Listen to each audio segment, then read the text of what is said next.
It's 3 a.m. and your Jenkins queue is 200 builds deep.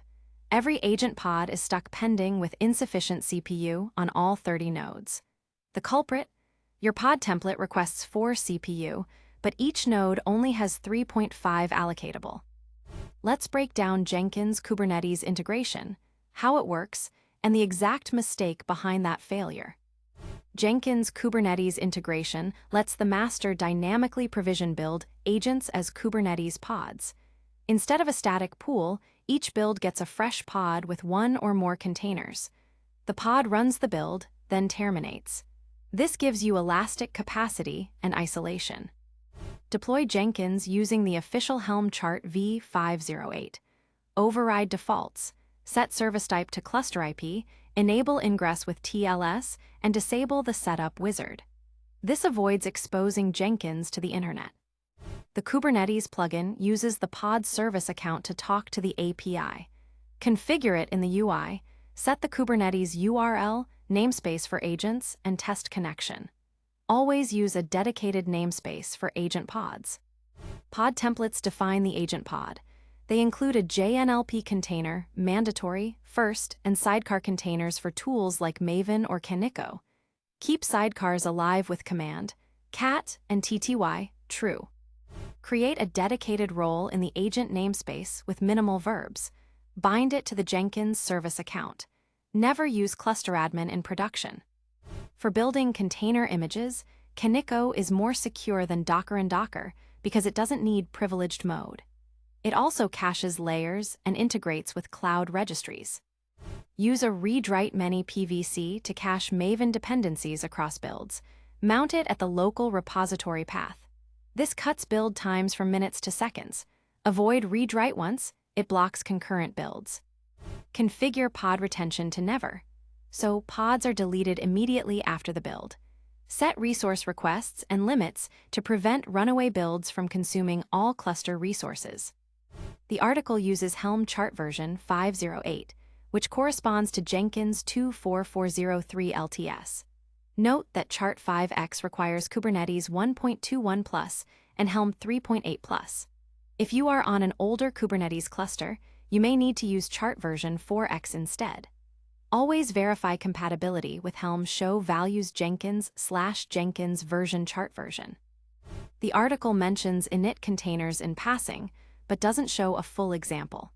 Here is a pod template that uses an init container to clone a Git repository into a shared empty dir volume before the build containers start.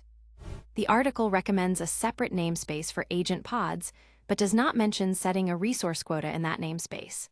Without a quota, a misconfigured pod template or runaway build can consume all cluster resources. Always define a resource quota with limits on CPU, memory, and pod count to protect the cluster. Kaniko's cache equals true flag caches base image layers in the registry specified by cache repo. This speeds up subsequent builds significantly. However, the cache repo must be writable by the Kaniko executor. For production, use a dedicated cache repository, e.g., registry, example, com/Kaniko cache, and ensure it is cleaned periodically to avoid storage costs. When a pod template fails, start with pod events and JNLP container logs. Verify the actual pod spec and ensure labels are unique to avoid ambiguous matching.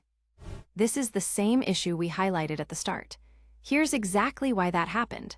The pod template had requests of 4 CPU and 8 GB memory, but each node only had 4 CPU total. After OS overhead, less than 4 was allocatable. The scheduler couldn't place a single pod. The pod template requested 4 CPU and 8 GB memory, but cluster nodes had only 4 CPU total, causing the scheduler to fail placing any pod. Reducing requests to CPU, 1, memory, 2 GB and limits to CPU, 2, memory, 4 GB fixed the issue. The fix was to reduce resource requests to what the build actually needed, 1 CPU and 2 GB memory, with limits for bursting. We also added namespace resource quotas. After that, builds ran smoothly. This is the exact line that caused the 3 a.m. outage.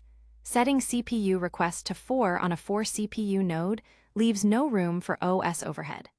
Always check allocatable resources with kubectl describe node. Without command, cat and tty, true, the sidecar container exits as soon as it starts. The pipeline then fails with container not found. Always add these to keep sidecars alive.